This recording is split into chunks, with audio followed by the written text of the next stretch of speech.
Welcome to దయ్యాల లోకం. ముందుగా మన ఛానల్ని ఎవరైనా కొత్తగా చూస్తున్నారా? కొత్తగా చూస్తే మన ఛానల్ని ఇప్పుడే సబ్స్క్రైబ్ చేయండి. అలాగే పక్కనే ఉన్న బెల్ గంటను కూడా యాక్టివేషన్లో పెట్టుకోండి.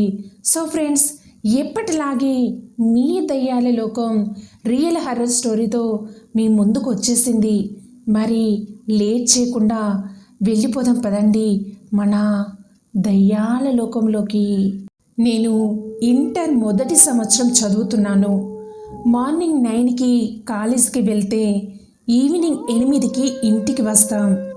మామూలుగా అయితే 6కి వచ్చేస్తాం. కానీ ఎగ్జామ్స్ దగ్గర పడ్డాయని 7 గంటల వరకు స్టడీ అవర్ పెట్టేవాళ్ళు. నేను నా 3 ఫ్రెండ్స్ శ్రీను, రమణ, ఈశ్వర్, మొత్తం 4 కాలేజ్లో మాదే అల్లరి బ్యాచ్. క్లాస్ రూమ్లో కానీ టీచర్స్ రాగానే అంత పద్ధతి గల వాళ్ళు కాలేజీలోనే లేరు అన్నట్టు యాక్టింగ్ చేసేవాళ్ళం. రోజులాగే ఆ రోజు కూడా స్టడీ అవర్ అయిపోయేసరికి 7 గంటలయింది. నేను, శ్రీను, రమణ, ఈశ్వర్ 4 బస్ స్టాండ్లో బస్ కోసం వెయిట్ చేస్తున్నాం. Last bus 8 గంటలకుంది. 4 సరదాగా పకోడీ తింటూ మాట్లాడుకుంటున్నాం. అంతలోనే బస్సు వచ్చింది. బస్సు ఎక్కి కూర్చున్నాం. నాకు ఫుల్లుగా నిద్ర వచ్చి బస్సులోనే అలా కళ్ళు మూసుకొని పడుకున్నా. అంతలోనే రమణ మన ఊరు వచ్చిందని లేపాడు. ఊర్లోకి నడుచుకుంటూ వెళ్తే 15 నిమిషాలు పడుతుంది. నాకెందుకు చీకటి అంటే చాలా భయం. వాళ్ళ 3 బాగానే జోక్ చేసుకుంటూ నవ్వుకుంటూ నడుస్తూ ఉన్నారు. నేను మాత్రం అటు ఇటు దిక్కులు చూసుకుంటూ నడుస్తూ ఉన్నాను. నా భయానికి తోడు మా ఊరికి మధ్యలోనే శ్మశానం ఉంది. అక్కడికి వెళ్ళగానే గుండె దడ పెరిగిపోతుంది.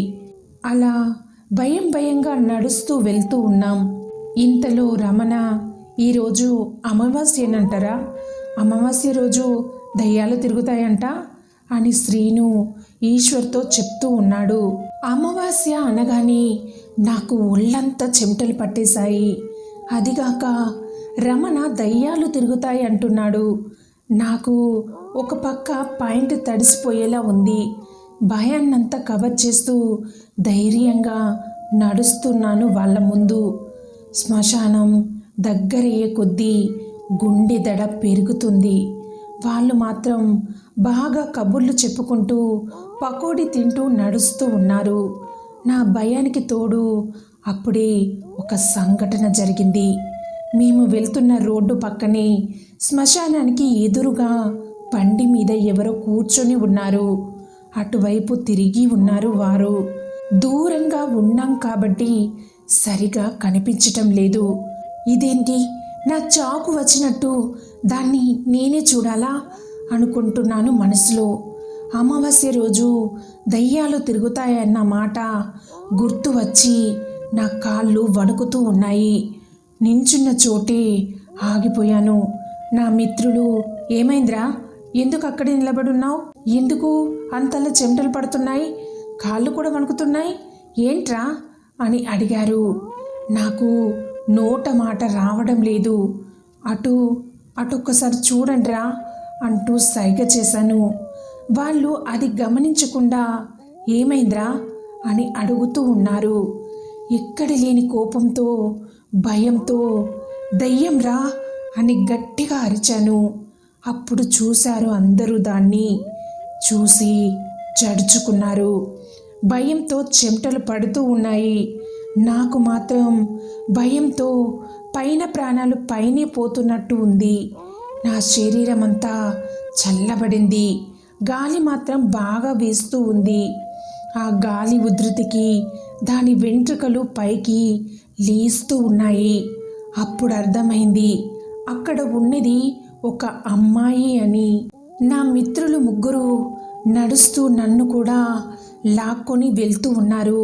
అక్కడ ఉన్నది ఎవరో చూద్దామని నేను వద్దు అని బ్రతిమలాడుతున్న రమణ అక్కడ ఉన్నది ఎవరో తెలియకుండా భయపడడమేంట్రా పిరికి వాళ్ళలాగా అక్కడ మనిషి ఏమో అన్నాడు. ఈశ్వర్ భయపడుతూ అది ఖచ్చితంగా దయ్యమేరా, వద్దు అంటూ ఉన్నాడు. శ్రీను మాత్రం భయంతో ఏమీ చెప్పటం లేదు. ఇక రమణ బలవంతంతో నలుగురం ఒకరి చేతులు ఒకరు పట్టుకొని అడుగులో అడుగు వేసుకుంటూ ముందుకు నడిచాం. దగ్గరికి వెళ్ళే కొద్దీ గుండె దడ పెరుగుతూ ఉంది. ఒకరి గుండె చప్పుడు ఇంకొకరికి స్పష్టంగా వినబడుతుంది. ఎలాగోలా ధైర్యం చేసుకొని దాని దగ్గరికి వెళ్ళాం. అది అటువైపు తిరిగి ఉంది. రమణ ముందు ఉన్నాడు. ఎవరు మీరు? ఇక్కడ ఎందుకు కూర్చున్నారు అని రమణ అడిగాడు. అటువైపు నుండి ఏ సమాధానం లేదు. మిమ్మల్ని ఎవరు మీరు? ఇక్కడెందుకు కూర్చున్నారు అని అడిగిన సమాధానం రావడం లేదు. కొంచెం ధైర్యంగా భుజం మీద చేయి వేశాడు. సడన్గా అది మా వైపు తిరిగింది. అంతే, మా పై ప్రాణాలు పైనే పోయాయి. దాన్ని చూసి దాని మొహం అంతా వికారంగా ఉంది. తెల్లగా బూడిద పూసిన మొహంలా వికారంగా ఉంది. దాన్ని చూసి గట్టిగా అరిచాం. నా అరుపుకి ఈశ్వర్ భయపడి కళ్ళు తిరిగి పడిపోయాడు. అది ఒక్కసారిగా పైకి లేచి మాయమైపోయింది. అందరూ ఊపిరి పీల్చుకున్నాం. ఈశ్వర్ని లేపి ఇంటికి తీసుకొని వెళ్ళిపోయాం. అలాంటి సంఘటనలు మళ్ళీ ఎప్పుడు చూడలేదు. అది గుర్తుకు వచ్చినప్పుడల్లా మాకు ఒళ్ళంతా వణుకు పుడుతుంది. ఇది ఎప్పటికీ మేము మర్చిపోలేని రోజుగా మాకు మిగిలిపోయింది. సో ఫ్రెండ్స్, ఇది రమణ, శ్రీను, ఈశ్వర్ లైఫ్లో జరిగిన దయ్యం సంఘటన. మరి ఈ స్టోరీ ఎలా అనిపించిందో కింద కామెంట్ బాక్స్లో కామెంట్ చేయండి. ఇలాంటి సంఘటనలు మీ లైఫ్లో కూడా జరిగాయా? అయితే మన దయ్యాల లోకంతో షేర్ చేసుకోండి. తప్పకుండా అందరూ వీడియోని లైక్ చేయండి. కొత్త వాళ్ళు ఛానల్ని సబ్స్క్రైబ్ చేసుకోండి. మరి చూస్తూనే ఉండండి మన దయ్యాల లోకాన్ని.